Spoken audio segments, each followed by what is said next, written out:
All right, so hopefully we can get this a couple of formats. Either one, it's going to be saved on Facebook Live. You can come back to KP Performance later and check it out. Or I'm recording this on a GoPro as well.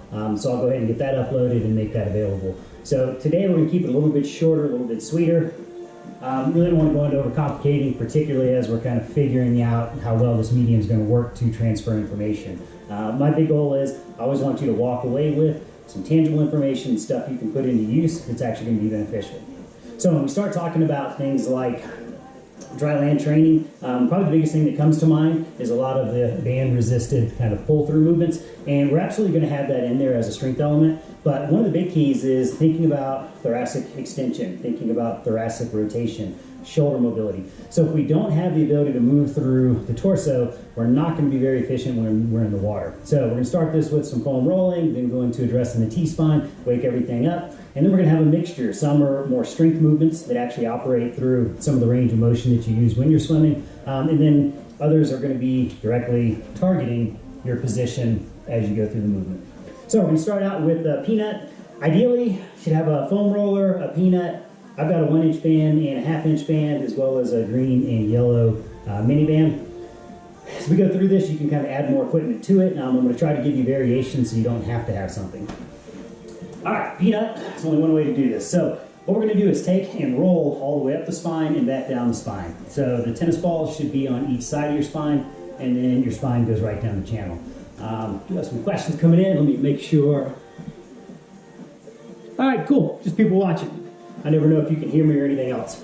All right, so biggest key is you're going to have to hold your shirt nice and tight. Otherwise, it's going to wind up and choke you out.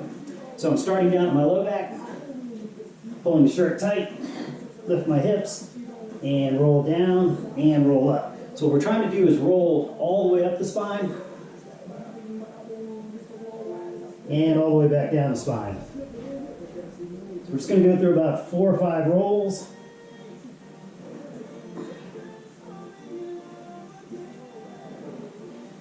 All right, so now that we've softened that up a little bit, let's go ahead and go into some extension, and we're going to throw shoulders in here as well. So I'm starting right at the bottom border of my shoulder blades, and I'm going to perform a mini crunch straight up towards the ceiling, back down, both arms overhead,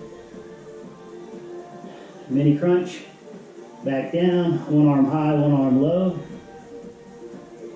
mini crunch, back down, and the opposite. Now you're going to shift your body down a little bit, move the peanut up some, and same 3 movements. Mini crunch, back down, both arms overhead, mini crunch, one high, one low, and mini crunch, opposite high and low. So we should have room for one more position. We don't want to get up around your neck with this. So we're going to roll up to the top border of your shoulder blades, and mini crunch, come back down, both arms overhead, mini crunch, back down, one arm high, one arm low, and one more, and the opposite, one high and one low. All right, so now let's go ahead and do a little more general rolling of the back and get into the lats a little bit. So I'm using a rumble roller, something that's textured so that's actually going to grab the skin, because one component we're going to throw in is shearing. And with shearing, we're trying to pin the skin and actually move it back and forth versus simply rolling our body over the roller. So we're going to start with the roll, and I go with 3 slow rolls. So we're going to start at the low back, cross your arms to get your shoulder blades out of the way, and then all the way up and back down. So very similar to the paraspinal roll. Same idea, don't get caught in your shirt. All the way up, all the way back down. So after your 3rd roll, we're going to start at the low back, and enough pressure to pin the skin, but all I'm going to do is shimmy my way back and forth, and then I just start working my way up. So we have a lot of deep layers, and who knows exactly how many layers we're getting into here, but the idea is we're shearing across so that we can create as much separation as possible between those layers, and we don't have everything getting stuck and moving together. So I continue my little shimmy, just shift back and forth. You should feel the skin moving across the roller, all the way up. All right, for the lat, we want to make sure we're not too low. We've got some floating ribs down here, kidney down here. Let's stay away from that. So we're going to go arm top of your head, right down at that bottom portion of the meaty part of your lat, and then roll onto your side. So we're going to roll up the lat all the way to the shoulder and get the back side of the shoulder back down. So we're going 3 slow rolls.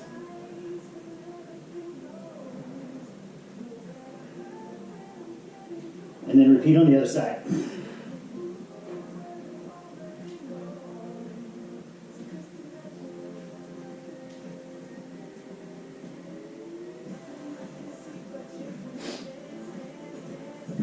All right, that's all you're going to need the roller for.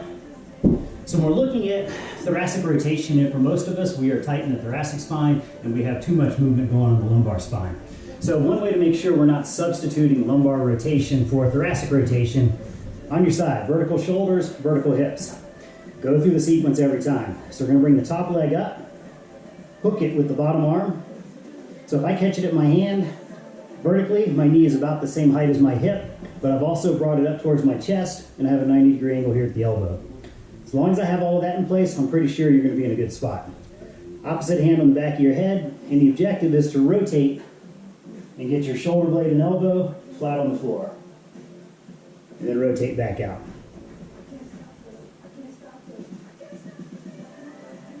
So we're going to go 5 times.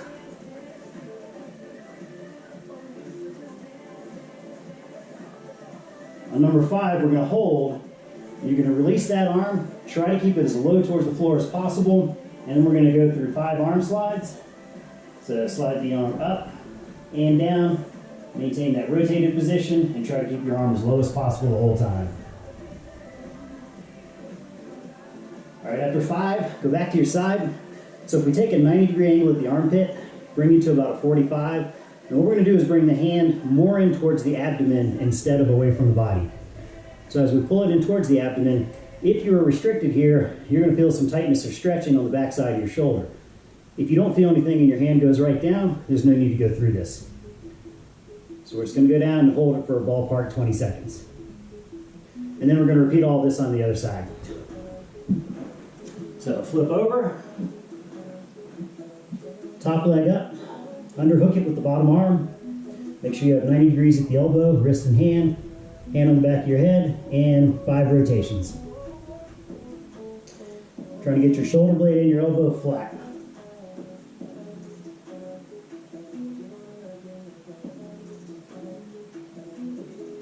And after the 5th one, we're going to hold and go through those arm slides. Just to give you a better idea, so you're rotated. This is your arm slide position. So rotate as far as I can, release, keep the arm low, and drag it along the carpet and right back up. So 5 times.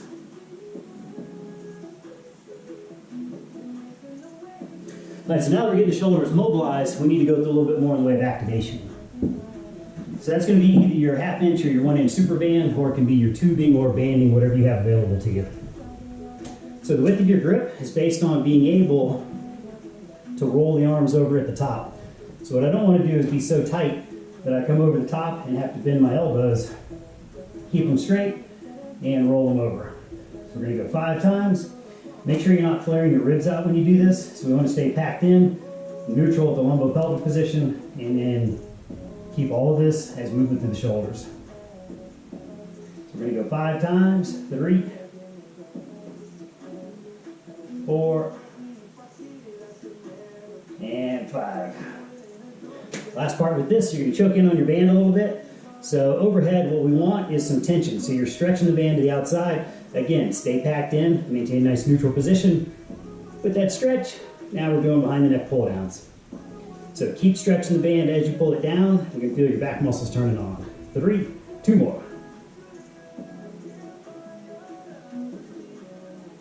All right, shoulders ought to be feeling pretty loose, and we're going to go through one more mobility component and really get the lat engaged. So what I've done is just hook my band to a doorknob. If you're going to use a doorknob, go around both sides of the doorknob just to make sure you're not pulling only on one side and then flipping that doorknob off. So with my band, I'm going to step back until I've got a good stretch. So all I'm doing is releasing that left shoulder, left lat. And I'm going to hang out here about 15 seconds. And the idea is we want to override that protective mechanism that causes the muscle to contract. So hanging out here, And then we're going to go through 5 scapular glides. So with that, all you're doing is driving your shoulder blade, gliding it down your back, and then right back up. Don't bend your elbow, don't pull from the hand, just drive all of this through your lat.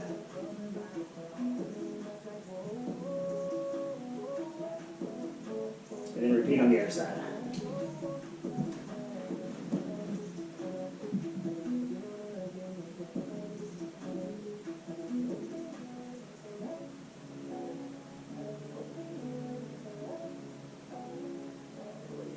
And 5 reps.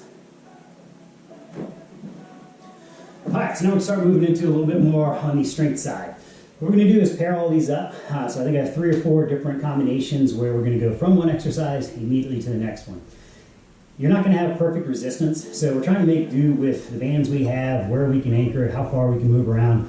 So keep in mind, it's really about keeping things moving versus being the absolute best workout you can do. So the first one, we're going to do a lat sweep movement. So the arm's going to be straight, coming down, pinch your shoulder blades together. When we finish those, you're going to go through a shoulder press movement. So with your shoulder press, you're going to look just like a regular shoulder press, but the band is going to be pulling forward, so it's really about your ability to keep your shoulders pinned back and down the whole time. So start with lat sweep. So tall kneeling, knees a little bit wider than hip width, heels together. You're going to keep your heels pressed together because that's going to keep your glutes on. Now with this, I'm okay with a little bit of lean, just so you can anchor and pull with a little more force. So starting at about shoulder height, shoulder blades are released, drive them down and back, and then finish the pull. So we're going to go 10 times.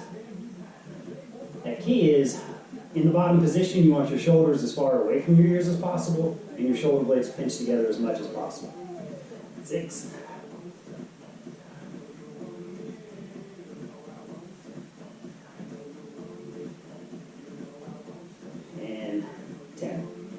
Now for the press, you'll have to move a little closer. If you're using one of these closed loop bands, all I'm going to do is hook it with my thumbs, get close enough so that I can bring my arms all the way back, and then go through the press motion.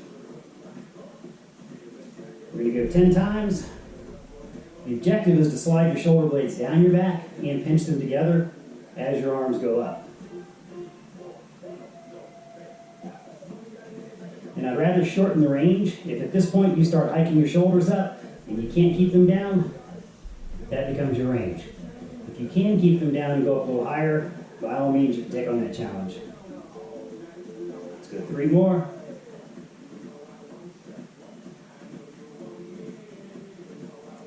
So you ought to really feel that area between your shoulder blades lighting up pretty good. And what we're going to do is, you should go through 2 to 3 rounds of this. I think what I'm going to do today is just go through 1 round of all the exercises, a little more detail, see if people are more interested in going through it step by step as in a full workout, or see if people want this as a resource moving forward. All right. So we're going to go into a kneeling position, and basically kind of like child's pose in yoga, and then start working on some more active mobility, and we're going to pair that up with a Y position in quadruped. So as far as equipment goes, you're going to want something on the lighter side as far as your band resistance. If you have a slider, it makes these work a little bit better, but you don't have to have a slider. So in child's pose, one hand on the back of your head, the other on the slider. You're going to reach forward with the slider and turn as much as you can, and then come back to your start position. So we're going to go 5 reps, 2. What I want you to do is squeeze out as much range as you can get in that top position. Don't just check the box and go through the movement. Make sure you're getting all that mobility. 1 more. And then same thing on the other side. Turn as far as you can, reach as far as you can, and then come back. So if I didn't have a slider, I'm simply reaching.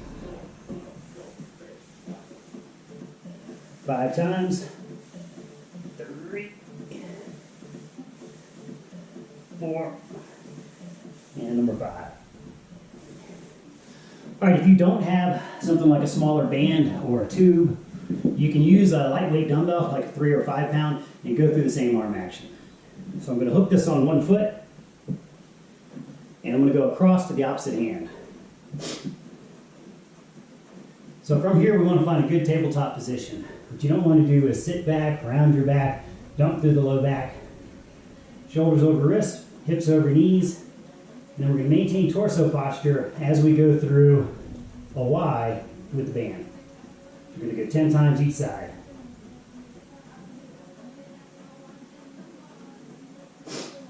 This is another one where I want you to think about driving your shoulder blade down your back as you move the arm up. What you don't want to do is end up hiking the shoulder up around your ear.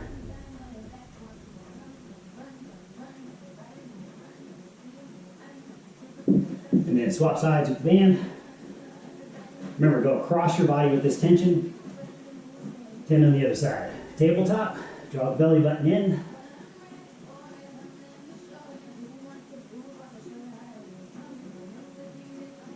And go to 10.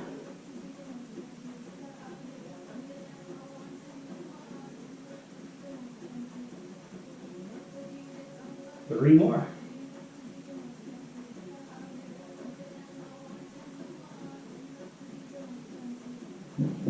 All right, so this combo, the first thing we're doing is creating some active movement, some more or better range of motion, and then from there, going into that Y position to apply a little bit of strength there. All right, now we're going to go with a 2-point plank, and then from there, go into a W position. So with 2-point plank, it's pretty simple. If I have elbows and toes touching, it's a 4-point plank. Remove one limb, it's a 3-point plank. Remove another limb, it's a 2-point plank. So what we're going to do is lift the opposite arm and leg. We're going to hold for like a 1 or a 2 count, and then go to the other side. So good plank position. Make sure your back's not sagging down. You're not flexed at the hip. Strong through the shoulders, but not rounded through the back. Now, you can shift sideways on this, and then unload the opposite arm and foot. But what we want is for you to stay parallel. So I shift, and I'm parallel. What we don't want is this turning position in order to get yourself lined up over your base. So you can move laterally, 1/1000, move to the other side, 1/1000. So I want that 1 or 2 second pause to know that you're stabilizing this position instead of some people just go. So they're never really stabilizing, they're simply getting an arm and a foot back down before they topple over. So laterally, 1 count, 2 count, shift to the other side, 10 of those total. With your W's, a couple ways of doing this. 1, simply use your arm weight. That should be sufficient for a lot of people. 2, you can use lightweight dumbbells, 3-pound or 5-pound. Or 3, I'm going to demo with a band where I'm actually applying some outward stretch, and it's just going to give me more activity between the shoulder blades. Big pet peeve here is dumping everything through your low back. So we're not doing a Superman where you're picking your legs up and your upper body. All we're going to do is first vacuum the belly button up off the floor. Doesn't mean you're flexing your hip. So oftentimes I'll see this to get the belly button up, and what I want is this. So it's very little movement through the spine. I'm simply drawing my belly button up so that I'm not dumping everything into my low back. If you feel a lot of pressure at your low back, work on drawing the belly button in. If it's causing you discomfort, back off of this immediately. Second component is the shoulders. We want to make sure that you're keeping your shoulder blades down and back. So the movement looks like this. The tendency will be to do this. So we want to make sure we're keeping your shoulders down and back the whole time. Pinch those things together, and then continue driving them down and back as you go through the arm movement. With dumbbells, you're simply pressing straight up. Same thing with arm weight or with the band. I'm going to apply some outward tension, maintain that outward tension as I go through the movement. So we're going to go 10 reps. Belly button off the floor. Stretch. And 10 times.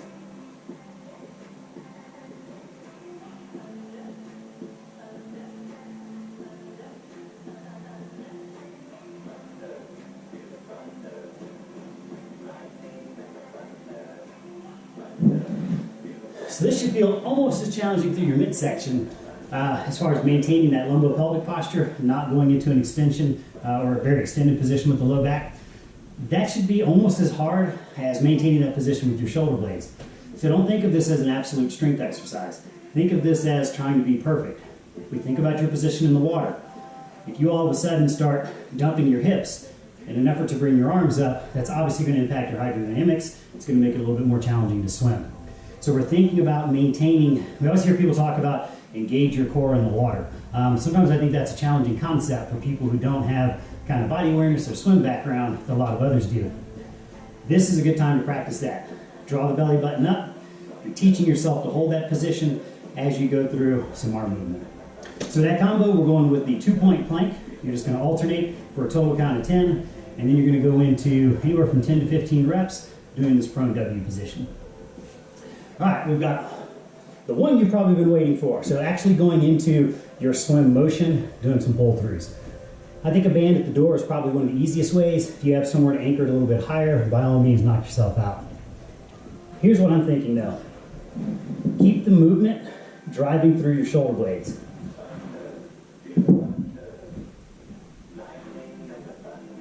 So oftentimes what I'll see with this is people pull through, their shoulders are actually popping up. And what we should have are your shoulders being driven away from your ears. So once we get to that position, we're not thinking about from here to here. We're thinking about from here, power phase, and then depending on the resistance band, moving down towards propulsion. So we can all definitely work on this power phase from here, and then just really drive that shoulder blade down, move through your shoulder before trying to continue through the rest of the arm. We're going to go 10 times. So drive the shoulders away from the ears.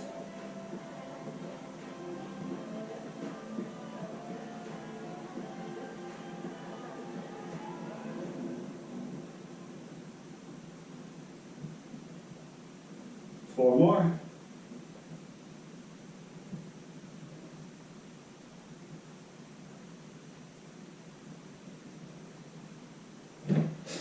And your part 2 on this is going to be protraction. So working those muscles that separate the shoulder blades versus pulling them together. This can be done simply with body weight, or I'm going to go ahead and use the band to provide a little more resistance. So going across my back, all I'm going to do is go into a push-up position, and then just make sure you keep the movement through your shoulder blades. So down through the shoulder blades, off through the shoulder blades. We're going to go 10 times.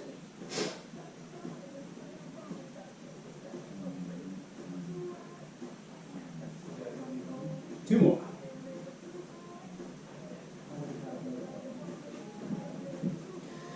So that combo we finally got to, if you're very swim specific, dry land exercise. So getting some of these pull throughs. So the key there, just make sure you're moving from the shoulder blade, not just simply winging the arm around. Part 2, basic protraction, elbows remain fixed, hand move through the shoulder blades. All right, so in a workout, you want to go through 2 to 3 rounds of each of these combos. Again, we're just kind of feeling this out, trying to figure out the best way for me to give you guys information. I'm going to check and see if we have any questions. Looks like I got some people watching, no questions popping up.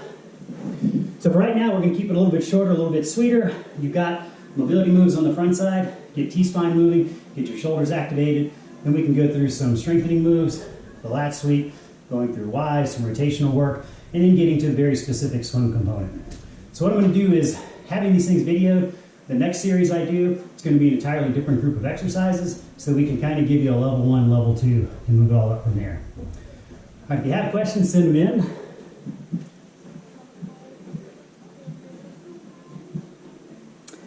All right, doesn't look like we have anything coming in, so I'm going to go ahead and sign off. This will be available, so you can go through it later. If you want, feel free to reach out and send me questions. I'll email back to you.